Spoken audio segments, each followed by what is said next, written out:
The Rosewood Grand Hotel's bridal suite consultation room was exactly as I remembered it. Floor-to-ceiling windows overlooking the harbor, crystal chandeliers catching the afternoon light, and soft classical music playing through invisible speakers. I designed this room myself 3 years ago when I purchased the property. My sister Victoria sat across from the wedding coordinator, her fiancé Brandon beside her, both of them radiating the kind of confidence that comes from never being told no. Mom sat at the head of the table like she was chairing a board meeting, her designer handbag placed prominently on the glossy mahogany surface. I sat in the corner chair they designated for me, the one furthest from the table. The courtesy invite chair, Victoria had called it when she texted me about this appointment. So the ballroom can accommodate up to 400 guests, Amanda, the wedding coordinator, explained. The package includes full catering, premium bar service, your choice of floral arrangements from our preferred vendors, and a dedicated event staff of 20. It's perfect, Victoria breathed, squeezing Brandon's hand. This is exactly what I envisioned. How much? Mom asked, always practical. Amanda smiled professionally. For a Saturday evening in June with the full premium package, the total comes to $480,000. I kept my expression neutral. I'd set those rates myself last year. Brandon whistled low. That's significant. It's worth it, Victoria said quickly. This is my dream wedding, Brandon. I've been planning this since I was a little girl. We can make it work, Mom assured them. Your father and I have been saving. We'll contribute half.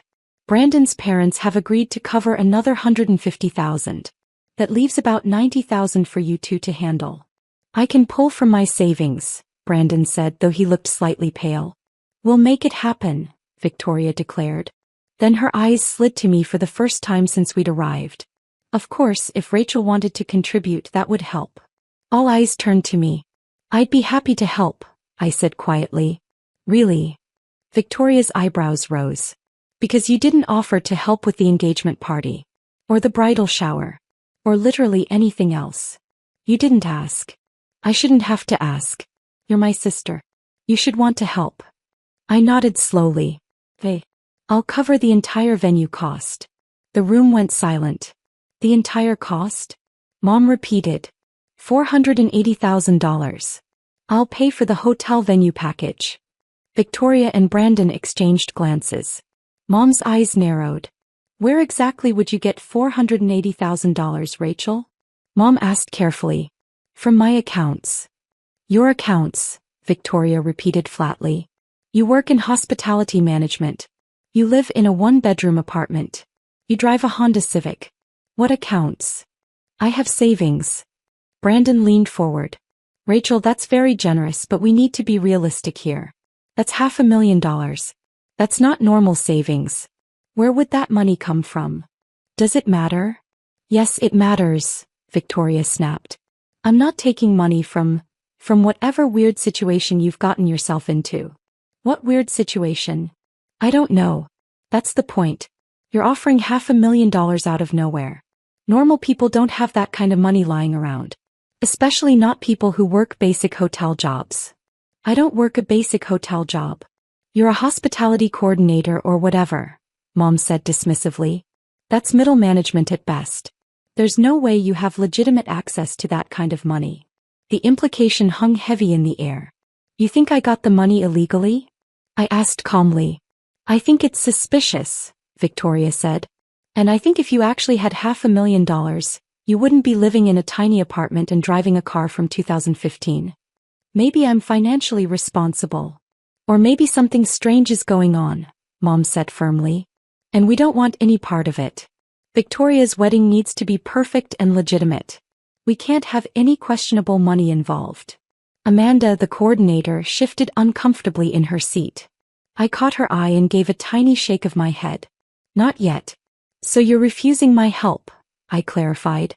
We're refusing your charity, Victoria corrected. We're not a charity case, Rachel. We have our own money, our own resources. We don't need handouts from my little sister who suddenly claims to have $500,000 in cash. I never said cash. Whatever. The point stands. We'll pay for our own wedding, thank you very much. Brandon nodded in agreement. We appreciate the offer, Rachel, we really do. But Victoria's right. We should do this ourselves. It's more meaningful that way. More legitimate, you mean? I said quietly. Frankly, yes, Mom said. Until you can explain where that money came from in a way that makes sense, we'd prefer to handle our own finances. Mom's right, Victoria added. And honestly, Rachel, you should focus on your own life instead of trying to insert yourself into mine. Maybe work on getting a better job, a nicer place to live. Stop pretending you have money you clearly don't have. I'm not pretending. Then prove it. Show US bank statements. Show us where this money came from. You want to see my financials? If you're going to make wild claims about having $500,000, yes. I pulled out my phone. Amanda, could you pull up account verification for a wire transfer of $480,000? Amanda hesitated, looking between me and my family. Are you sure, Ms. Chin? I'm sure. She opened her tablet and pulled up a banking interface. I'll need authorization codes. I rattled off a series of numbers. Amanda's eyes widened slightly as she input them. Transfer verified, she said quietly. Funds available and cleared for immediate wire. Victoria's confidence faltered. That doesn't prove anything. You could have borrowed that money. Taken out loans. You want me to complete the transfer? Put the money in escrow for your wedding venue. No, Mom said quickly. Because we still don't know where it came from. For all we know, you've gotten involved in something illegal. Identity theft, fraud, who knows what. I work in hospitality management. So you keep saying. But hospitality coordinators don't have $500,000 wedding budgets lying around. Brandon cleared his throat. Look, Rachel, I'm sure you have your reasons for whatever's going on. But Victoria and I have discussed this and we want to do things the right way. Traditional. Our families contributing what they can, us covering the rest. No mysterious money from unclear sources. Even if it means scaling back the wedding? I asked. We're not scaling back, Victoria said firmly. We're having the Rosewood Grand, the full package, everything perfect. We just don't need your suspicious charity to make it happen. The Rosewood Grand is important to you? It's my dream venue. I've wanted to get married here since I was 16. It's the most prestigious hotel in the city. Only successful people get married here. Successful people, I repeated. Yes. People who've actually accomplished something. People with real careers and real money. Not people playing dress up with mystery funds. Mom nodded approvingly. The Rosewood Grand represents a certain caliber of client. When you have your wedding here, it says something about your status, your family's status. It's an investment in reputation. And you think my money would taint that reputation? We think your unexplained money raises questions we don't want associated with Victoria's special day, Mom said firmly. I looked at Amanda, who was studiously avoiding eye contact with everyone. Amanda, what's the deposit required to hold the date? 20%. $96,000. And when is that due? Today actually. We've been holding the date courtesy for 3 days, but we need confirmation by 5 p.m. today or we'll have to release it to our waiting list. Victoria glanced at her watch. It was 4:15. We'll have the deposit, she said confidently. Brandon's parents are wiring their contribution today. My parents will add theirs and we'll make up the difference. You have $96,000 ready to wire in the next 45 minutes? I asked. We have commitments, Mom corrected. The money will be here. But not in 45 minutes. The hotel will understand, Victoria said. They're not going to lose a $480,000 booking over a minor timing issue. Amanda opened her mouth, then closed it again. Actually, I said, hotel policy is pretty strict about deposit deadlines. Especially for premium dates. June Saturdays book out 18 months in advance. How would you know hotel policy? Brandon asked. I work in hospitality. At what, a Holiday Inn? Victoria scoffed. This is the Rosewood Grand. Different level entirely. Is it? Obviously. Look around, Rachel. This isn't some budget hotel where you probably work the front desk. This is luxury. Prestige. Standards. Standards you're about to miss the deadline for. Mom's jaw tightened. Amanda, surely we can work something out. We're good for the money. Our families are well established, financially solid. We just need a small extension on the deposit deadline. Amanda looked genuinely uncomfortable now. I would need to check with management. Then check, Victoria demanded. Call your manager. Explain that the Mitchell-Young wedding is worth $500,000 and we just need 24 more hours to coordinate the deposits. I'll make a call. Amanda stood and stepped out of the room, her tablet clutched to her chest. As soon as she was gone, Victoria turned to me. This is your fault. My fault. If you hadn't made that ridiculous offer, we wouldn't be comparing our legitimate funds to your sketchy money. Now the hotel thinks we can't afford it. Can you afford it, right now? We can afford it, Mom insisted. We just need time to coordinate transfers. In 45 minutes. Stop saying that, Victoria snapped. We know what time it is. We know the deadline. We'll make it work. How? That's not your concern. You've made it very clear you think we can't handle this ourselves. Well, watch us. Brandon pulled out his phone. I'll call my parents. See if they can expedite their wire. He stepped away, speaking in low, urgent tones. Mom did the same, calling my father about moving money between accounts. Victoria stared at me across the table. You're enjoying this. Enjoying what? Watching us scramble. Judging us. Thinking you're better than us with your mystery money and your smug little comments. I offered to help. You refused. Because your help comes with too many questions. Where did you really get that money, Rachel? What did you do? I worked for it. Doing what? You're a hospitality coordinator. I've looked up salaries. You make maybe $50,000 a year, maybe 60 if you're lucky. There's no way you saved $500,000 from that. Maybe I'm good at investing. In what? You don't talk about investments. You don't talk about anything.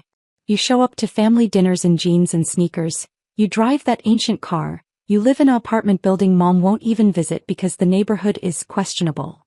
Nothing about you says $500,000 savings. Maybe I prefer to keep my finances private. Or maybe you don't have any finances to discuss and this is all some weird power play. Offering money you don't have just to make us feel small. Before I could respond, Brandon returned. My parents can't wire until tomorrow. Their bank has a cutoff time for large transfers and we missed it. Victoria's face fell. What about a credit card? Can they put the deposit on a card? It's $96,000. Vic credit card limits don't go that high. Mom ended her own call looking frustrated. Your father is at a conference in Chicago. He can't access our investment accounts remotely. He's trying to authorize me, but it's going to take time. How much time? Tomorrow at the earliest. The room fell silent except for the classical music still playing softly. Call the manager back, Victoria said. Tell her we need that extension. Offer to pay extra. Whatever it takes. Victoria, Brandon said gently, maybe we should look at other dates. Other venues. No. I want this venue. I want this date. I'm not settling because of timing issues. It might be our only option. Then we'll figure something out. She looked at me again and I saw the calculation in her eyes. She was considering it. Considering taking my money despite everything she'd said. Don't, I said quietly.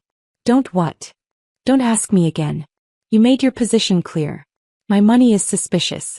Taking it would taint your reputation. Remember. Things have changed. Nothing has changed except you're realizing you can't actually afford this venue on your own. Mom stood up sharply. We can afford it. We simply need time. Time you don't have. Then we'll find another venue, Victoria said, but her voice cracked. There are other hotels.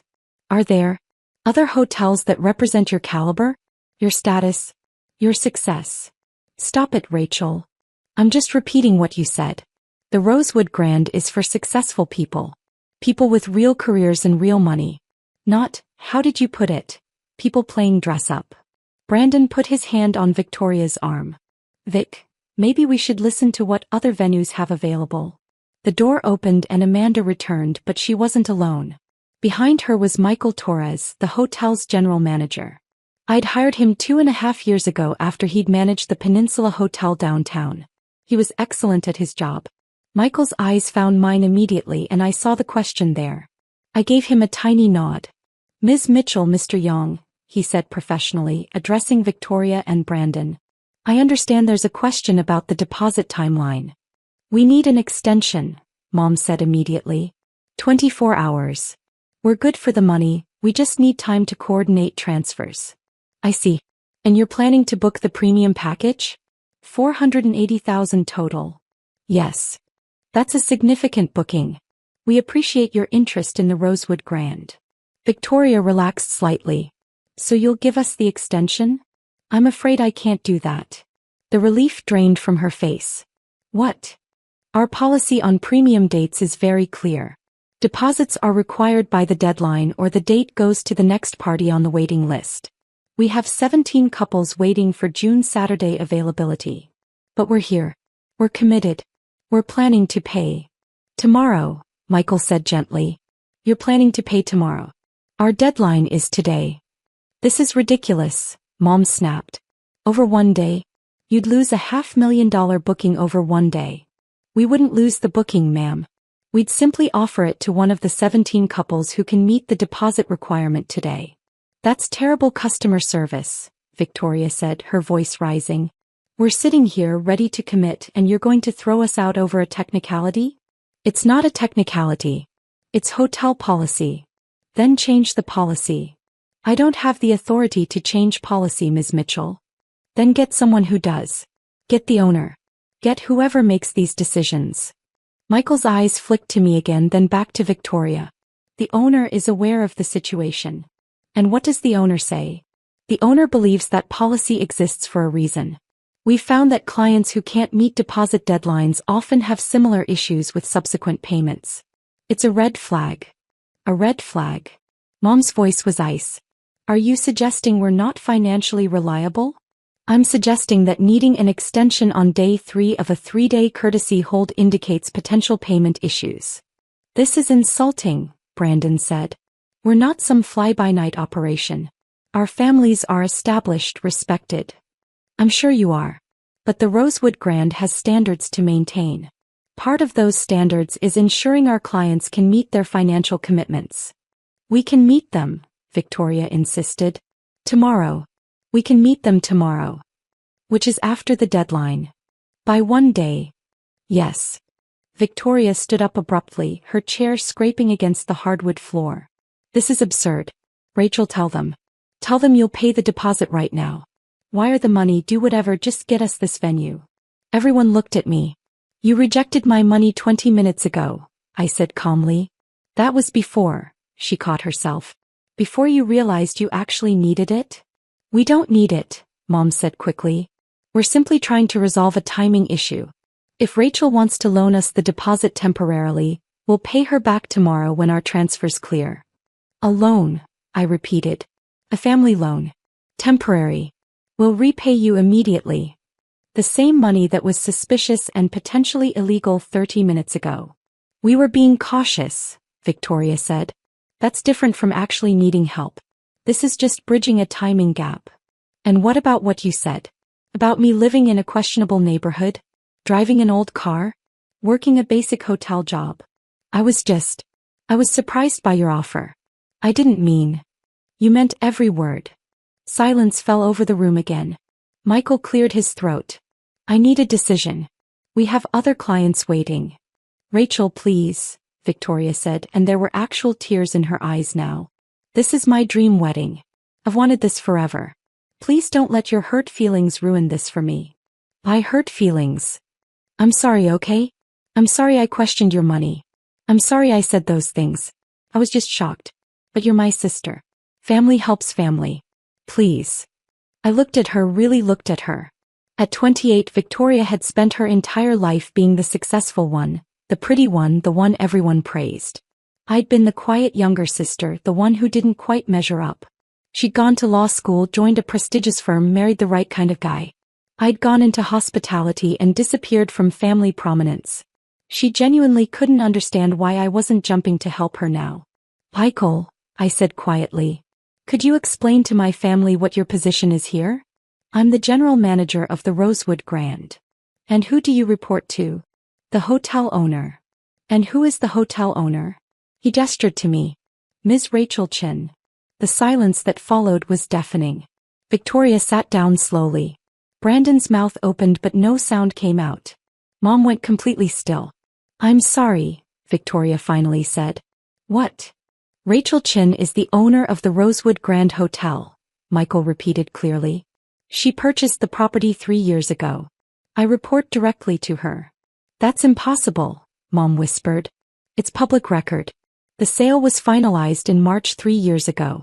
Purchase price, $42 million. $42 million, Victoria couldn't finish the sentence. Rachel doesn't have $42 million, Mom said, but her voice was uncertain now. She owns 6 hotels, Michael continued. The Rosewood Grand, the Peninsula Downtown, the Harborview Resort, the Madison Plaza, the Oceanfront Luxury Suites and the Metropolitan Inn. Combined property value, approximately $230 million. Brandon made a strange choking sound. 6 hotels, Victoria repeated numbly.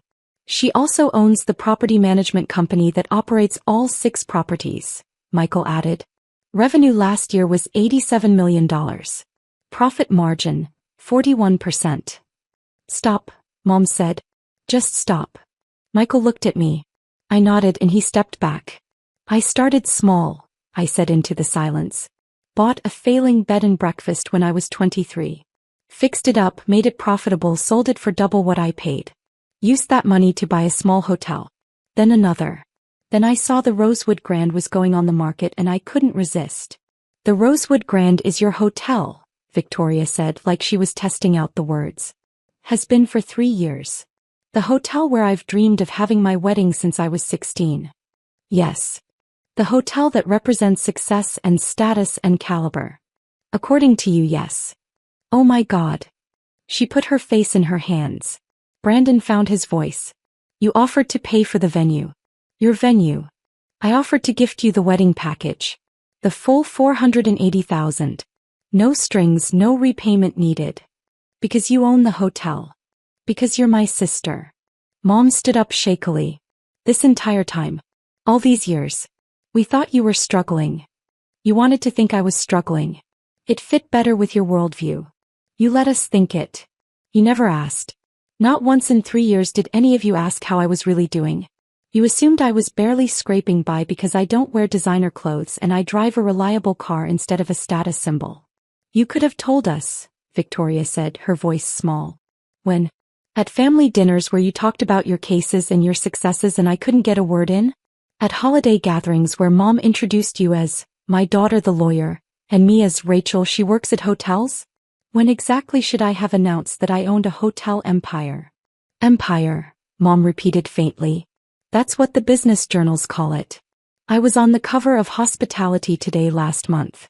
Featured article about young entrepreneurs in luxury hotel management. None of you read it. We didn't know to look for it, Victoria protested. You didn't care to look. There's a difference. Michael shifted uncomfortably. Should I, give you privacy for this conversation? No, I said. We're almost done. Victoria Brandon, you have a decision to make. Victoria looked up, her makeup starting to run. What decision? Whether you want to book your wedding here or not. Can we? After everything we said. That depends. Amanda, what's our policy on clients who insult our staff? Amanda had been standing frozen by the door. We ask them to leave. And clients who question the legitimacy of our business practices? Same policy. But I'm not just staff, I continued. I'm the owner. So the question is, do I want to host a wedding for a family that thinks I'm involved in fraud? That thinks my money is suspicious? That told me to stick to budget hotels. Rachel, please, Mom started. I'm not finished. You were right about one thing, Victoria. The Rosewood Grand does represent a certain caliber of client. Clients who treat people with respect. Clients who don't make assumptions based on appearances. Clients who understand that success comes in many forms. We were wrong, Victoria said. About everything. We were horrible and judgmental and completely wrong. You were. So you won't let us book? I let the question hang in the air for a long moment. Michael, what's the cancellation policy on the courtesy hold? Typically the hold just expires at 5 p.m. No penalties. And what time is it now? He checked his watch. 4:47. So we have 13 minutes. Yes, ma'am. I looked at my sister, at my mother, at Brandon who'd been so confident about doing things the traditional way. Here's what's going to happen, I said. I'm going to offer one more time to gift you the wedding package. Full $480,000. Everything included. My wedding present to my sister. Victoria's breath caught. But there are conditions. What conditions? Mom asked warily. First, you attend weekly family dinners. At my house, which you've never seen because you've never asked to visit. We have real conversations about respect and assumptions. Done, Victoria said immediately. Second, you issue a public apology to the hotel staff. All of them, for implying they work at a budget hotel and questioning their professionalism. Absolutely. Third, you volunteer 20 hours at the hotel over the next 6 months. Front desk, housekeeping, event coordination. You learn what actually goes into running a luxury property. Brandon nodded. We can do that. And fourth, I looked directly at Mom, you stop introducing me as Rachel who works at hotels and start introducing me accurately. As a hotel owner. As a successful businesswoman. As someone who's accomplished something. Mom's eyes filled with tears. I will. I promise. You have until 5 p.m. to decide. That's 13 minutes.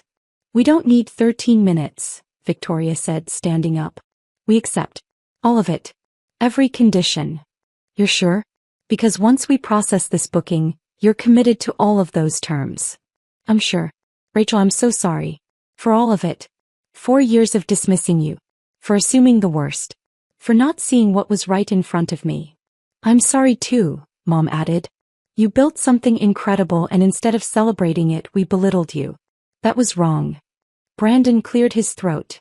I barely know you, Rachel, but from what I've seen today, you're remarkable. I'm sorry I went along with the assumptions. That was weak. I looked at Michael. Process the booking. Full premium package. Mark it as a family gift from the owner. Wait, Victoria said. $480,000. That's too much. Even with everything it's a gift. Accept it. I don't deserve it. Probably not. But you're my sister and this is your dream wedding and despite everything I want you to have it. She crossed the room and hugged me, crying into my shoulder. Thank you. Thank you. I'll do better. I promise I'll do better. Mom joined the hug, then Brandon, and for a moment we stood there in the consultation room of my hotel, my family finally seeing me for who I actually was. When we separated, Amanda was smiling and Michael looked relieved. I'll process the paperwork, Amanda said. Miss Chin, do you want to sign off personally? Please. She handed me the booking contract and I signed as both the gift giver and the property owner. Victoria watched the signatures with something like awe. 6 hotels, she said quietly. How did I not know my sister owned 6 hotels? 7, I corrected. The contract on the Bayside Resort finalized this morning. I just haven't announced it yet. 7 hotels at 30 years old. 31 next month. How?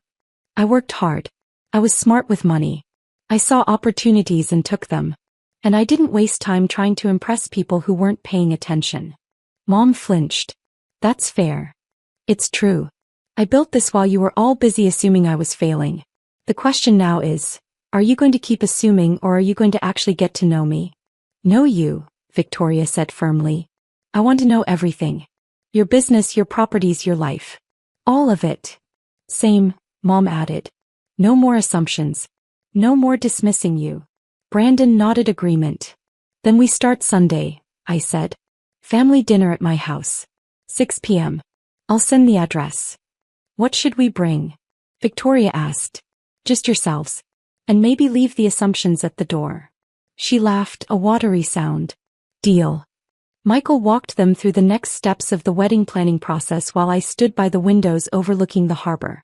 This hotel had been my riskiest purchase, the one that pushed me from comfortable success to significant wealth. I'd been 28 and terrified, but I'd trusted my business instincts and it had paid off spectacularly. My family had never asked about that fear. Never asked about the risks I'd taken, the long nights planning and strategizing, the satisfaction of turning struggling properties into thriving businesses. They just assumed I was working a basic job and getting by. But now they knew. And while I couldn't erase the years of dismissal and condescension, I could give them a chance to do better going forward. After Victoria, Brandon, and Mom left, still stunned and apologetic, Michael approached me. That was intense, he said. That was overdue. Are you really going to gift them the full package? I am. Even after everything they said? Especially after everything they said. Because now they know better and they'll have to live with knowing they judged me so harshly while I was still willing to be generous. That's its own kind of lesson. He smiled. You're devious. I prefer strategic. Either way, it's going to be interesting having your sister volunteer here for 20 hours. Put her on housekeeping rotation. Let her see what real work looks like. You're enjoying this. A little, I admitted. Is that wrong? After what I witnessed today. Not even a little bit. I left the hotel an hour later, after reviewing some quarterly reports and approving a renovation plan for the peninsula. My phone buzzed as I reached my car, the Honda Civic that Victoria had mocked. A text from Victoria.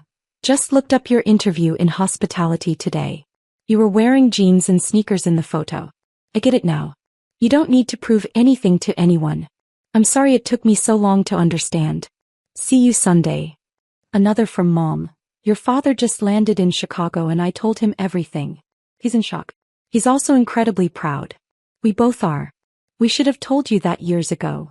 And one from Brandon. Thank you for giving us another chance. I promise we'll do better. Also, is the hotel hiring for legal counsel? Asking for a friend. The friend is me. I smiled and drove home to my penthouse apartment. Not a one-bedroom as they'd assumed, but a 4,000 square foot space with harbor views and a private rooftop terrace. The building was another property I owned, purchased 2 years ago when I decided to consolidate my real estate investments. My phone rang as I parked. An unknown number. Rachel Chin. Miss Chin, this is Diane Pritchard from Metropolitan Business Weekly. I'm doing a feature on young women in luxury hospitality. Your name came up repeatedly as someone we should profile. Would you be interested in an interview? What would the article focus on? Your business strategy, your property acquisition approach, and what it's like building a hotel empire in your 20s and 30s. We've heard you're very selective about press, but our sources say you're worth the persistence. Who are your sources? I spoke with Michael Torres at the Rosewood Grand. He spoke very highly of you. I made a mental note to tease Michael about recruiting journalists. I'll consider it. Send me the interview questions and I'll review them. Wonderful. One more thing. Is it true you just purchased the Bayside Resort? News travels fast. In this industry, always. Congratulations, by the way. That property has been on the market for 2 years. Everyone's been trying to figure out who finally bought it. I like a challenge. Clearly. I'll send those questions over. Thank you for your time, Ms. Chin. I ended the call and looked up at my building, my home, my investment that had appreciated 30% in 2 years. Victoria was right about one thing. I didn't need to prove anything to anyone. But it was satisfying to finally be seen. My phone buzzed again. A text from Amanda. Just wanted to say what you did today was incredible. Your sister had no idea what she was walking into. I replied, she does now. That's what matters. Sunday dinner was going to be interesting. I'd show them the penthouse, the terrace, maybe pull up the portfolios on my other properties. Let them see the full scope of what they'd been dismissing for years. But more than that, I'd get to know them too. Really know them. Because while they'd been busy assuming the worst about me, I'd been assuming they didn't care. Maybe we were both wrong about each other. Or maybe they just needed to see me differently before they could appreciate me properly. Either way, we had a wedding to plan. And this time, my family would know exactly who was paying for it and why that mattered more than any assumption they'd ever made. I walked into my building, past the doorman who greeted me by name, up the private elevator to my penthouse, and I smiled. 7 hotels. 87 million in revenue. A sister who was finally seeing me clearly. And a wedding that would remind my family every time they looked at the photos that they'd underestimated me spectacularly. Not bad for someone they thought should stick to budget hotels. Not bad at all.